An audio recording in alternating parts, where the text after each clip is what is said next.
Like as soon as I made the decision to stop dieting and throw my scale away, I'll be honest, I was worried. I thought I'm going to balloon up to like 500 pounds because I'm not constantly obsessed about it. I'm not constantly watching what I eat or counting my calories. But as soon as I stopped and made a conscious effort to not weigh myself and to not worry about what I ate, just ate for the pleasure and the joy the food gave me and how I felt after, right? Because I know everybody knows you don't feel great when you eat McDonald's. You don't feel good after. So I'm going to eat food that makes me feel good. And as soon as I did that, it was like I've never felt more free in my life.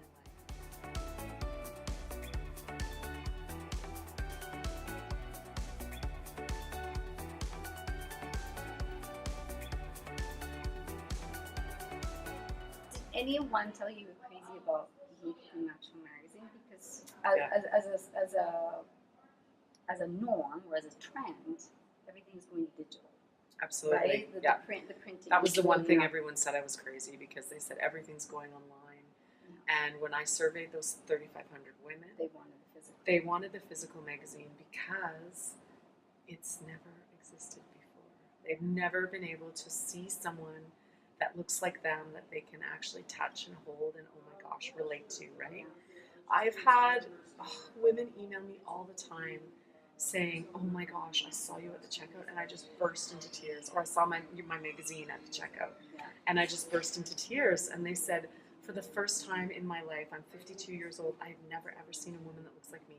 And then I looked at your magazine and I picked it up and every woman on every page and the clothes I could buy and all of those kinds of things. So those women wanted it in print. They didn't want it in digital. So. And my print subscriptions make up 95% of my sales. My digital online subscriptions are only 5%. So it's really people still like the they want that paper. Yeah. It's great for flipping on them. You know, when you're sitting on the bus, when you're at the gym working out, when you're, you have it on your coffee table. Yeah, on an airplane when you're traveling, lounging around. So. Because I kind of figured that it would be you would find. That's what I was asking earlier. Did anyone tell you, like it was a crazy idea?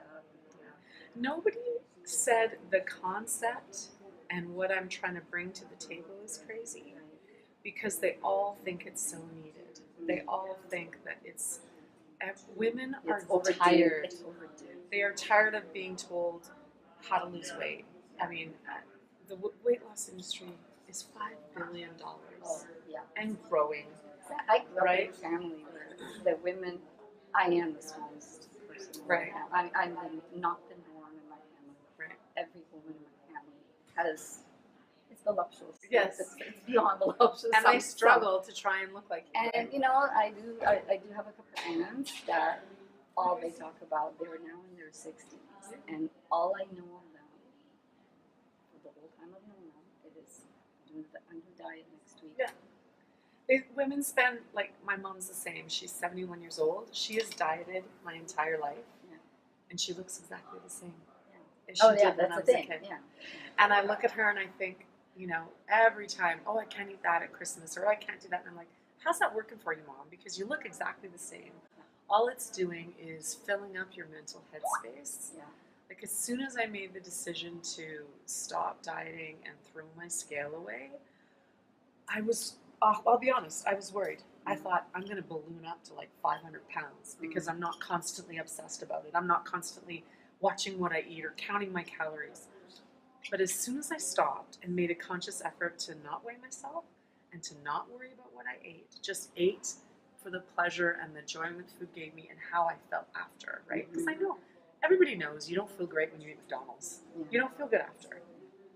So I'm going to eat food that makes me feel good. And as soon as I did that, it was like I've never felt more free in my life. It's like this complete weight was lifted off of my shoulders. I had all this extra space in my brain that I wasn't, and I felt better about myself, because every morning you get up, you step on the scale, and that decides what kind of day you're going to have. Are you heavier than the day before? Are you going to punish yourself that day?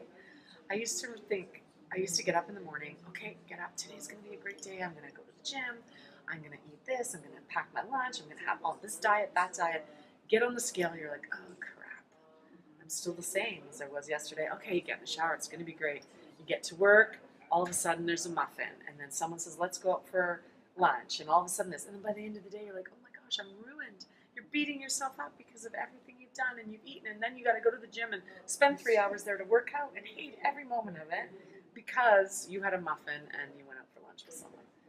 And all of that mental energy, as soon as it was gone, just, you feel so free. You just feel so free.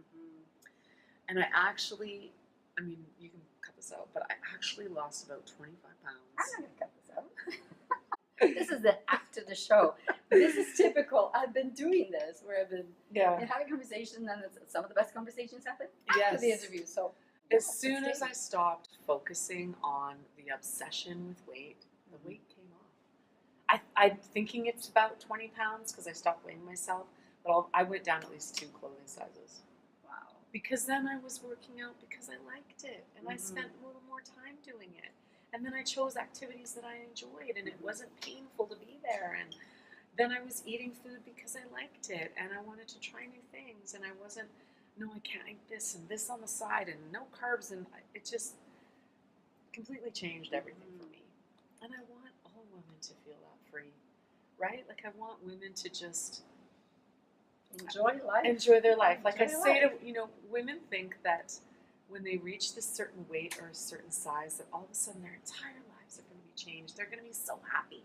They're going to have all of the stuff that society thinks they're going to have, right? We're going to be, respected by everyone. We can wear all these great clothes. We will have the love of our life. All of a sudden, if we lose weight, magically our entire lives are going to transform. And you know what? It doesn't happen. Nothing changes in your life. The only thing is that your body looks different. That's it. That's the only thing. You don't all of a sudden gain a promotion at work. You don't all of a sudden gain 1 million friends and this man of your dreams and all of this stuff. It doesn't happen. As soon as women learn to love who they are in the bodies that they have and gain that level of confidence, then their entire life changes. Their entire life changes. They get that promotion at work because they're holding their head a little higher. It has nothing to do with their size, right? So that's my goal is we just launched Making Peace with Your Body program. We've put 20 women through it already, and their lives have been completely transformed. And I say to women, like, when I talk to them through the program, because they get individually coached by me while they're going through it, and we have this session where I say, okay, imagine that it didn't matter your size. Imagine that you loved who you looked in the mirror. What does your day look like? How does that day feel? And they all of a sudden start talking about all of these things. And it's like, yeah, those are the same things that you talk about being skinny. If you just would love yourself, you will have all of those things. You will have that confidence. So it's there. You just have to find it. That is so awesome. That is so. It's all in the mindset. I mean, I'm a huge believer in mindset. That's why my first conference was all about mindset. Yeah. Right? It's the basis of everything. You choose that. So has anyone? I know I asked you this before. The magazine, you say it, and the magazine does. It's very obvious based on the cover that it is promoting the health and the health side of it. Yeah. But has anyone actually specifically accused you? Oh, yes. Of promoting absolutely bad promoting habits obesity. I'm promoting obesity. I'm promoting early death. This type of body is not acceptable. Clearly, those people haven't read the magazine. Our health section is dedicated to intuitive eating, healthy relationships with food, recipes. They say promoting obesity, yet I have a complete fitness section that shows exercises and how to do them with plus-size bodies and all of those kinds of things. So everybody's going to have an opinion. Like I said, I think their opinion is so ingrained in diet culture that says unless you're a size 0 to 8, you're sick, you're not healthy, you're obese, you're overweight, you have heart problems, you have this, you have that. And it's like, so they're very prejudiced against larger size people. But like I said, my point is, it shouldn't matter anyone's size. They're still a human being. Their value as a human being is just as important as a straight size person, right? You know, we talk about the civil rights movement and how people of color have had to endure so much in order to stand alongside someone without color. Well, basically, plus size people are at that same point. Obviously, not as severe, but we're underpaid. We are turned over for promotions because of our size. We are ridiculed in the gym. Even within the women? Absolutely. Really? Absolutely, because diet culture is so ingrained, and it really is a movement. And when you think about society as a whole, you think about, okay, you know, gay and lesbians had to fight for their rights to be included and to not be prejudiced against. People of color had to fight for their rights to be free and to be equal. East Indians, Asian people, all of them have had to have that fight. We're the only ones left. Plus size people are really the only ones left that are still, that it's still kind of okay to make fun of them, right? It's still okay to sit in an airplane beside someone and mock them on a text, and they think it's funny, right? It's not funny. No, it's not funny. Yeah, but we know. yeah, we do that now, right? They would, because And so I really try to, you know, focus only on the positive, right? Focus on loving your body, focus on loving yourself, taking care of yourself, because you want to be with your loved ones and family for as long as possible. People do some really mean things. Oh yes, they do. Oh yes, they do. Yeah. On all spectrums. Unfortunately, on all spectrums, but I do get it that the larger size one probably. Yeah, I mean, you know, you see, it's just an automatic, you see someone who's, and there's an acceptable kind of large. Do you know what I mean? Like, there's sort of like, okay, there's your 14 to 18 kind of range that's considered acceptable. Like, oh, okay, they're not too big. But then you see larger supersize, or what they call them supersize sometimes, but larger, you know, 250, 350, 400 pound women that, and people are prejudiced. They're like, oh my gosh, look at that person.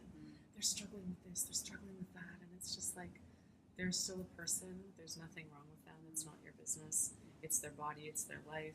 We need to make them feel comfortable in this world, right? Thank